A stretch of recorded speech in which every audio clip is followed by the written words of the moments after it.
Becky. Happy 2024. I love the start of a new year, and I know a lot of you guys do as well. And even though you know as well as I do, you don't have to wait till a new year to make changes in your life.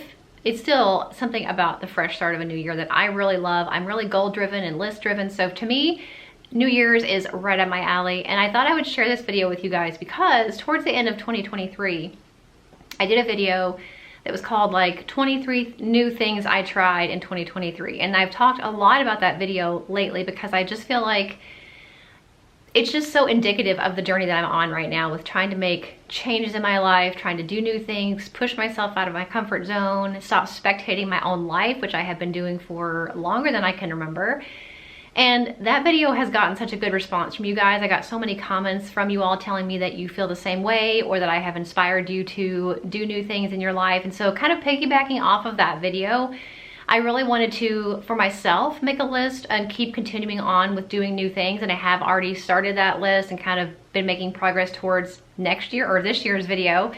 I don't know if I'll make it a video, but I'm definitely keeping a running list of new things that I'm trying and new things I can do to experience things and push myself out of my comfort zone. And this list, some of the things on this list I'm going to be sharing with you guys today are things that I either have already done that I recommend to you guys to maybe give you some ideas, get the ball rolling in your own head of some things you can try. And then there's a few things on here that I have not done, but I'm interested in doing. So if you want to hear my 24 ideas of things you can do to change your life, challenge yourself, and reinvent yourself, then stay tuned. Okay, so I'm gonna try to talk really fast just because I know this video is gonna be long. I talk too much anyway, and there's 24 things to get through. So I'm sorry if I'm talking really fast. I'm also gonna be looking down a lot because I've typed everything up so that I wouldn't forget my 24 ideas. So first thing, join a gym. If you already joined a gym or you're already a member of a gym, try a new style of workout, take a workout class, use a different piece of workout equipment that you've never done. We did join a gym in 2023. It's my first time ever going to a gym. Previous to that, I've always been a home workout gal. I lost all my weight that I wanted to lose at the time. It was 35 pounds that I lost. I lost all of that from home workouts, so you definitely don't have to join a gym.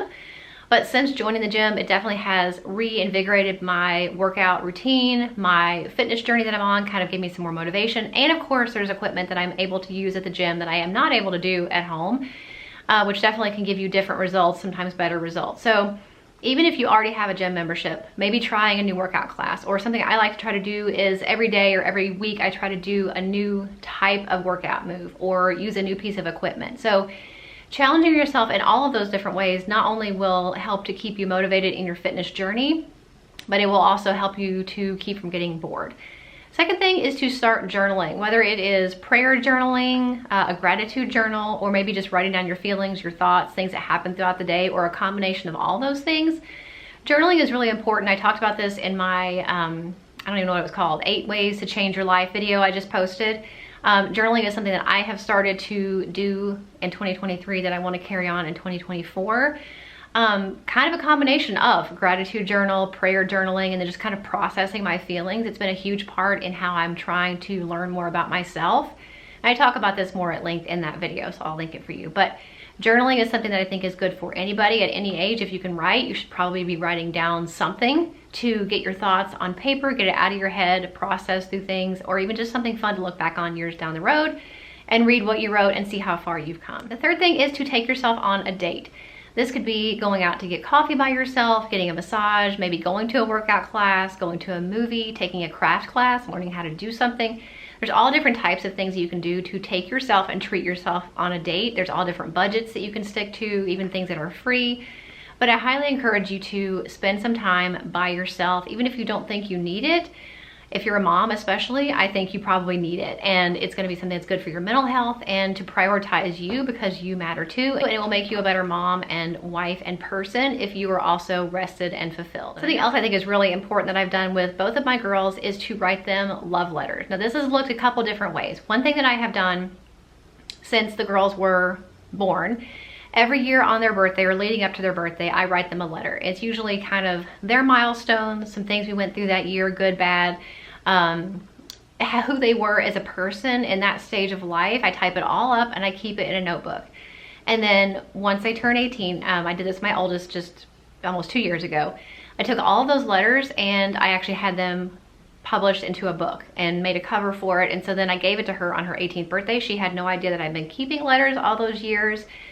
And it was, I'm sure, hopefully fun for her, and it'll be a good memory and a good keepsake for her to be able to not only read what I, you know, my experience of her growing up, but also looking back at funny things that she said or did or milestones that she had. And my youngest doesn't know that I'm doing that. I specifically told her sister, I was like, this is something that will be a surprise for your sister when she's 18 as well. So don't tell her. But it is almost my 13-year-old's birthday. She'll be 14 in January, and I've got to write that letter for this year. But so that's one thing you could do. You could also just do little love notes here and there. I did one actually again just a couple months ago or last month for the girls. Just kind of a what I feel about you, what I want you to know. And I kind of got a little sappy and emotional, you know. It told them really how proud I am of them, and you know, maybe acknowledging some mistakes that I have been making, or you know, acknowledging my own failures as a parent, and like trying to encourage them that, you know, how much I love them, and I make mistakes, I'm not perfect, but I love them. And you know, I did that for them. So, and then when the girls were littler too, we would pass a notebook at night, kind of like you would when you were in school. If you had friends and you had like a spiral that kind of went around all the friends, and one person would write in it and then pass it to the next, and then they would write back and pass it to somebody else. I used to do that too with the girls at night. I would leave them a note at nighttime, they'd write me back and leave it next to their bed. And when I came to check on them, I would take the notebook and read what they wrote and wrote them back. So that's something fun that we did. So I think that's really fun. There's all different ways you can do it and make it your own. But I think it's not only a good thing for you as the parent, but I think it's something that they're gonna treasure and value as the child. And especially if you have a child who is emotional, or even you, if you are better at expressing emotions or fears or worries through writing versus telling it, sometimes having those letters is the best way to communicate with a child who maybe a little bit has a hard time vocalizing what they want to say. Kind of along with those lines is going through and reading, if you have kept any old journals or diaries, anything like that, going through and reading them has been hilarious. I kept a couple from leading up to before I met my husband, and there was a couple when I met him, and there was like a couple entries after I had my oldest daughter, and then it kind of stopped. But they are so funny, especially the ones where I was dating my husband, like going back and reading like, he makes me so mad, I never want to see him again. Then the next day it was like, oh, he's so sweet, he said he wanted to come see me at work. You know, I mean, I was all over the place. And so it's been really fun that I've had those, and now reading those to my girls, like we get a good laugh every now and again. I get them out and we just kind of read them, and it's just so funny. So kind of taking that little trip down memory lane, if you've got journal entries or even baby books of your kids, just going back and looking through old photo albums and things like that, I think is a really fun thing to do that maybe you don't get a chance or take the time to do, but it can bring back some really good memories and be a good laugh for you and maybe your kids and your spouse. Also kind of combined with that is watching old home movies. If you have kept old home movies, my mom actually, couple years ago, as a gift for her, I converted all of my childhood VHS tapes, like home videos, to disc for her. And when I did that for her, I kept a disc version and like a file on my computer, my hard drive as well, of everything I made for her. So I have all of my childhood home movies. And let me just tell you, I'm not put together now by any means, but I was a tragic child. I did not care what I looked like. I was a mess. I mean, I was all over the place, and it's really funny to look back. So the footage I'm showing you right now is, I was about 12, and so it was 1992. I was with my grandmother, my mom's mom, at one of our relatives' family farms picking wildflowers. Then it's my mom's mom and my mom's dad kind of walking towards the camera holding hands. They were the sweetest people and the best, you know, great grandparents to have. And then the next video is right after I got my bird Chippy. I did not realize I was 12. I thought I was 14 when I got him, but I guess I was 12. And I didn't know at the time that I was going to have such a love for birds, but I love birds, wild birds and pet birds. They're, I think, one of my favorite animals, if not my favorite pet. And then the next video, skipping forward quite a bit, was my 17th birthday. So I definitely have had a good time over the years going back and looking at myself growing up, my brother, my parents, my grandparents, just funny things. So if you have any home movies, maybe make a family movie night out of it and get them out, get some popcorn, and just sit back and laugh at yourself. It's really fun. Something else on a little bit more serious note is to unfollow social media accounts that don't inspire you, that make you feel bad about yourself, that make you feel like you wish they had what they had, you make you unhappy with what you have. Now it's good to use accounts to help inspire you to be a better version of yourself. But once you find yourself being envious or using that person to have negative thoughts about yourself, that's when it might be time to unfollow, at least for a little while. And it's the same thing for me with political things. You know, I used to follow some people that were on a political platform, and even though I really like and respect and admire those people, I basically had to unfollow them, because especially a couple years ago, it was just too much negativity and it got me too upset, and I did not want to see it all the time. So as much as I like those people, I went ahead and unfollowed, and it's been a great decision. Something else I would encourage you to try, if you have not already, or even if you have tried it and maybe it didn't work out, try it again, is a side hustle. Now, whether or not you intend to make money from it or not, doing something that fulfills you and challenges you and forces you to learn something new or get better at something is really important, especially as you age, and especially as a mom, and especially as a stay-at-home mom. I've gotten so many comments over the years from people who are like, I don't know who I am anymore. I don't feel like I have value anymore. I'm not contributing maybe monetarily anymore. So finding something that you can do that inspires you, fulfills you, challenges you, pushes you out of your comfort zone. For me, that was my YouTube channel.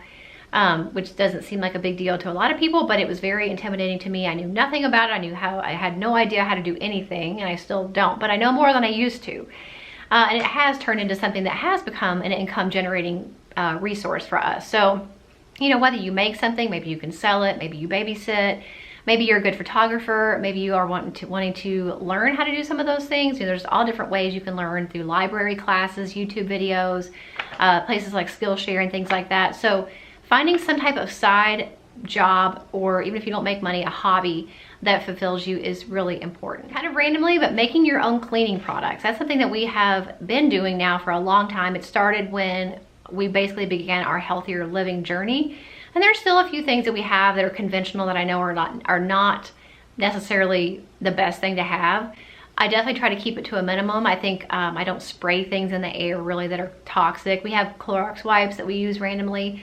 But for the most part, our tub cleaner is natural. I make our countertop spray. There's so many different great recipes that you can use to make your own cleaning products. And not only is it better for you health-wise, but it's gonna save you a lot of money in the long run. Number 10 is to find or rewatch a favorite movie or TV show. I know a lot of people are always asking, what should I binge watch next? So whether it's something you haven't seen, maybe that's a good thing to do. But I think it's also fun to go back and watch things that you have seen. Maybe a comfort show from back in the day, or a comfort movie. It's actually funny, just the other day we watched What's Up Doc, which is an old Barbra Streisand, Ryan O'Neal movie that I grew up watching all the time when I was a kid. It's super funny, it's clean, there's no cuss words or anything in it. And I really, really thoroughly enjoyed that. I hadn't seen it in probably 30 years. I still think it's funny. The girls watched it with us and my husband, and they were all thoroughly entertained. So, you know, maybe making a list of new things that you want to watch, but then going back and thinking, you know, what did I used to watch that brought me such joy? Even if it's a cartoon, that's okay. Number 11 is to do something that intimidates you and pushes you out of your comfort zone. I have talked about this so much over the last few months, and especially in that 23 things that I tried video. That video has been the catalyst for so many things that I have done that I never thought that I would do. And they're not necessarily big, scary things. Some of them are to me, but they're just things that I just had been in the habit of not doing and not trying, and just kind of sitting around and watching other people do it.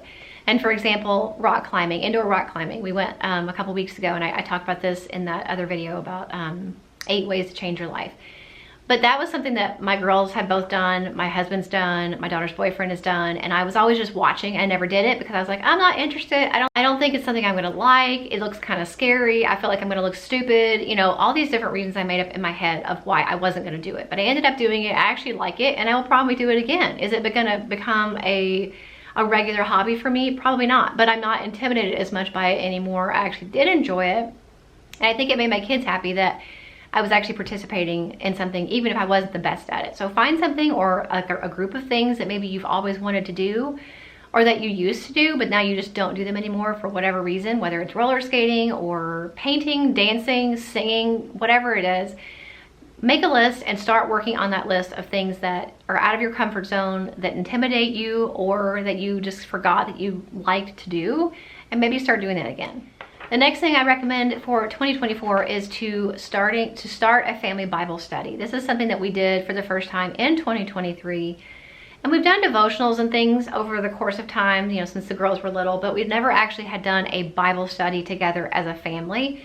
So whether you do it with your family, maybe you do it with your friends, maybe you find a group at church, but doing a Bible study I think is a really great way as a Christian especially to delve into the Bible a little bit deeper, these characters, these stories, and as a family it's really important to set that example for your kids and your spouse, you know, that you're being disciplined and you're teaching them and showing them that it really matters and that you can grow your faith. You're always going to be continuing to grow your faith, hopefully, as a Christian. The next thing is to keep your phone out of your bedroom. I've talked about this so much over the last few years. It's something that I did for myself a few years ago. I used to sleep with it in my room like so many of you guys do. It was my alarm clock. It was my sound machine.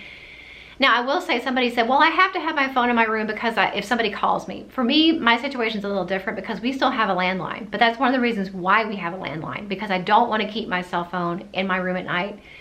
It was keeping me up. It was something I would do if I woke up in the middle of the night. I would just get on my phone, or if I got up in the morning, I would, instead of getting up, I would scroll and like waste an hour every day of the week on my phone. And I had to tough love myself and parent myself a little bit and take that away from myself. And so it's been about 2 years now, maybe 3, that I've been sleeping with it downstairs in the office turned off. And so we have a landline over there, and then I have an actual alarm clock, so I don't have that excuse of I have to have an alarm. You can buy an alarm clock for like $8 on Amazon. So there's so many benefits of keeping it out of your room that I highly encourage you guys to try it, even if it's just for a few weeks, to see if you don't find that it makes you more productive, it makes you sleep better, and just gives you more rest. So highly encourage that.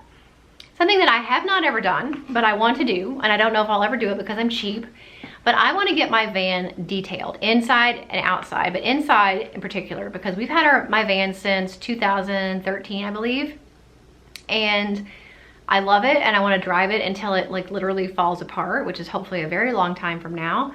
But it's a mess. I mean, we have a dog with long hair, and there's, you know, I don't know, I've always got like returns in there, and there's always stuff like rolling around, there's lint on everything. I personally think that that would be so nice to have that done and have somebody professional do it.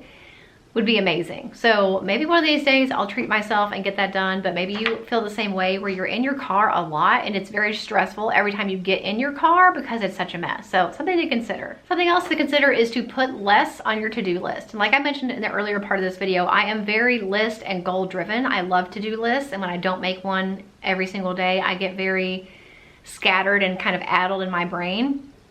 So I'm not against making to-do lists. I love them and I think they're super important. And actually I shared a video, I guess it was last year, how I made my own, basically my own planner with printables that I found or made and then put them in a binder. So I kind of basically customize my own personal planner. I'll try to remember to link that video.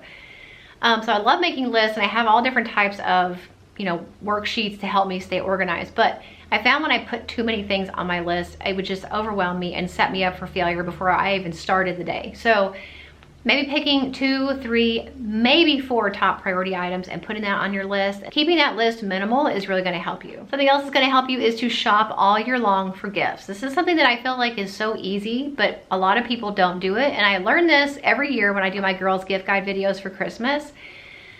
Every year for like the last 9 years, I've done a gift idea video for the girls for Christmas, Easter, and birthdays. And basically I show you guys what we get them for those occasions. And those videos are always very popular and people ask for them all year long. But so many people will comment and say like, I haven't even started Christmas shopping, and it's like, you know, December 3rd. And so I think it really helps to shop all year long. Not only listening to what people say all year long that they want or need. Maybe you're keeping a mental list, maybe you're keeping it on your phone of things that they want. I keep that too on my computer of like ideas for all year long. That way when the occasion comes, I've already got some things written down like, oh yeah, that person wanted this, or that person said they really liked that. So that's helpful. And then shopping all year long, looking for sales, especially after Christmas or, you know, after the seasons, it's always a good time to find things. But that's not only gonna save you money, it's also gonna save you your sanity. When birthdays or especially Christmas comes around and you are like, I have everybody to buy for. If you've already gotten some things that you've gotten a good deal on, you've squirreled away somewhere where nobody's gonna find it, and you're gonna save yourself a lot of time, money, and emotional work to buy everything at once. So kind of going along with that is to shop smarter and not harder. I am all for shopping all year long to get a good deal. I'm also all for utilizing apps that help to save you money and get cash back. I talked about this a lot with my gift guide videos, so I'm not gonna go into too much depth, but the 3 apps that I use that are on my phone that I use every single day. So I use Fetch Rewards every single time I shop. I also use Top Cashback every time that I shop. So I'm getting cash back that way. And then I also just started Upside. And basically it is a mostly gas cashback app. It's kind of hard to explain, but you get money back for every time you purchase gas. And so I right now have $24 in my account. We just started like in November. But those apps and websites either give you money back or you earn points to get gift cards, and you can use obviously that money or those gift cards to buy things you want or need. So it is helpful if you are saving for gifts, especially around the holidays, but even all year long. I did mention in my youngest daughter's Christmas video, we bought her an iPad for Christmas, but I paid, I forgot what it was. I saved like 60-something% by using gift cards that I'd earned from Fetch and Top Cashback. I got those gift cards and I put it towards purchasing her iPad. So I got it for more than half off. So making your money go farther is especially helpful right now with today's economy, but just any time that you want money back for stuff you're gonna be buying anyway, like gas and groceries and eating out and all those things, those websites are really, or those apps and websites are really useful. So I will link my Top Cashback link and my Fetch Rewards link every time you, or whenever you sign up and use that app for the first time, you'll get points in your account just for using it, and I'll get points if you sign up and use it. So, okay, something else that I really enjoyed and I was really good at doing in 2023, and it really was just so enjoyable, was to make music playlists for different seasons or moods. I especially loved this in the fall. I talked about that in my fall reset video, but if you have Spotify or YouTube Music or whatever your music streaming service is, if you have one, making playlists to suit all of your moods is a really fun way to kind of romanticize life and elevate everyday experiences. So we have so many playlists. I do have one for fall. I have a couple for Christmas. I have ones for working out. I have ones for just like ambiance in the background. Like there's so many different ones you can make, and it's really fun to kind of sit around and curate music the way that you want it in a playlist of stuff that you like. And especially if you're a child of the 80s and 90s like I am, it's really fun to go back and kind of make a playlist of stuff that you grew up listening to, like Backstreet Boys or LFO or all those different boy bands was super fun. Britney Spears, gotta have her in there.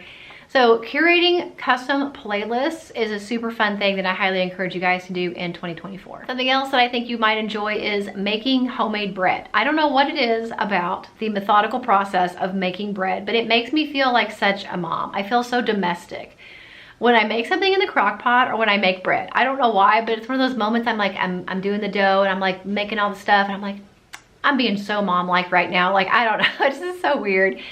But there's something so fulfilling about making something from scratch, start to finish, and there's nothing like homemade bread. So if you haven't tried it, I highly encourage you to. You don't have to start with sourdough. Sourdough kind of freaks me out, to be honest. Like, why am I feeding this bread? That sounds a little alien to me. I know it's a thing, but it does seem kind of complicated. But making just normal bread, and I'll try to remember really hard to link my recipe for regular, just like white bread, if you guys are interested. If I forget to link it, message me or comment and I'll go back and add it. But it's a super simple recipe. It turns out good every time and everybody likes it. Something else I recommend for you in 2024 is, and myself included, is to do more experiences. I mean, a lot of times we think about gifts and things we can give and receive, but if you're like me, I really thoroughly enjoy experiences because I have a lot of already what I need and what I want. Not to say there's not things that I want, but I really like to go out, especially as a family, and do these things that are special treats that we're gonna look back on. And I might not remember a certain gift, but I'm probably gonna remember an experience. So a couple things we've done. In 2023, we did a candlelight concert with Coldplay music. We went to a big band Christmas concert. In 2024, my husband and me and my youngest daughter are going to a John Crist comedy event. Like, I really like him. I think he's funny. We're gonna go to that. And of course, some things cost more than others and you have to like maybe make the budget for it. But those experiences, especially as a family and as time is going so fast and the girls are growing up, our family's not going to be this way forever, and so I'm trying to make as many of those memories and experiences together as we can. So it's super important to me. Something else that you might want to do is researching your family history, and maybe even taking it a step further and getting your ancestry tested. We did this a couple years ago. My husband and the girls and I we got ancestry.com kits to find out what we are, you know, ethnic wise, and it was really entertaining. And as they improve their system for genetic like testing, they will change and update, you know, your ancestry. So that's been really fun to kind of see how things have changed. It's really fun to see what each child took from us or our side of the family. It's really fun to see how we're different. It's really fun to see how we're similar. And my oldest daughter's boyfriend was wanting to do it too, and so we actually got him an ancestry kit for Christmas. So he just did that a couple of days ago. We're gonna mail that off, and I'm really excited to see what he is as well. Something else that I encourage you to do in 2024 is to buy something that you have always wanted. Now, this can be kind of a dangerous thing because it could be something super expensive. Maybe you've always wanted an RV or like a yacht. So maybe it's something that you would have to save up for. But I think, especially in my case, there's a couple things that I have always wanted, but I've just never bought. Why? I don't know. Maybe it's because I'm like, well, I don't really need it, or I don't want to spend the money on myself right now. But an example would be, perfect example would be, I have always wanted window candles at Christmas. I grew up having window candles as a kid in my window, like of all the windows in the house. And I remember how cozy it looked, and like how it would shine through the blinds at night. And I've always wanted them. I love them when other people have them, and I never bought them for myself. So the other day, my husband was like, it was after Christmas, and he's like, well, I've got one more thing coming for you. And he had been listening when I said the other day again, oh, I always wanted window candles. And so he bought me window candles. And so even though we've already taken down all the Christmas stuff and it's all put in the attic, I'm looking at it right now is what I'm looking at. I did put it in the window to see how it looked, but the amount of joy that's gonna bring to me to have in Christmas time, next Christmas, is gonna be a lot. And it's something that was not that expensive, but it was a simple thing. So maybe there's something you've always wanted that you've never bought for yourself, and even if you have to save for it, that's okay. But it's okay to treat yourself sometimes. Even if you're a mom, even if your kids maybe still want things, it's okay to want things and buy things for yourself as well. And also, I encourage you to buy something new for yourself that you use every single day. It's all about elevating everyday experiences, romanticizing your life. And so maybe it's buying new pretty underwear. Maybe it is new pajamas. You've always wanted silk pajamas. Maybe it's buying crisp new sheets in the summer, or cozy warm sheets in the fall and winter. You know, whatever it is, especially if you work out or you're trying to lose weight or you're trying to continue on with your fitness journey, maybe you want to buy new workout clothes that make you feel confident and comfortable. But if you're going to be using something especially every single day, why not make it the best that it can be, that you can afford, that will bring you a lot of joy? So I encourage you to do that. Again, I'm giving you permission to buy yourself something nice that you use every single day, that you know you're going to get a lot of use out of, but make it nice and enjoyable when you're using it. The last thing I encourage you, and I'm also working on myself to do in 2024 and going forward, is to change how and what I think about other people and myself. And I mentioned this before in a video, but I'm just gonna be honest with you guys. I am very overly critical, and sometimes I'm judgmental of other people and things. I know this, I know it's not right, I know it's not nice, I know it's not I know these things. But it is my natural inclination to think, and I'm very observant, so I tend to notice a lot about other people, good and bad, and I do the same for myself. And I find that I'm probably critical of other people because I'm very critical of myself. I'm always paying more attention to what I don't like about myself than I do what I do like about myself. And I know a lot of you guys are like that as well, but it tends to also project on other people. Something that I actually have my desktop wallpaper right now on my computer is the Bible verse Philippians 4:8 that says, "Finally, brothers, whatever is true, whatever is honorable, whatever is just, whatever is pure, whatever is lovely, whatever is commendable, if there is any excellence, if there is anything worthy of praise, think about these things." That last part, if there's anything worthy of praise, think about these things. So to me, I'm trying, and it is not easy, and I am not good at it. I'm just gonna tell you the truth. Negativity can very easily take over.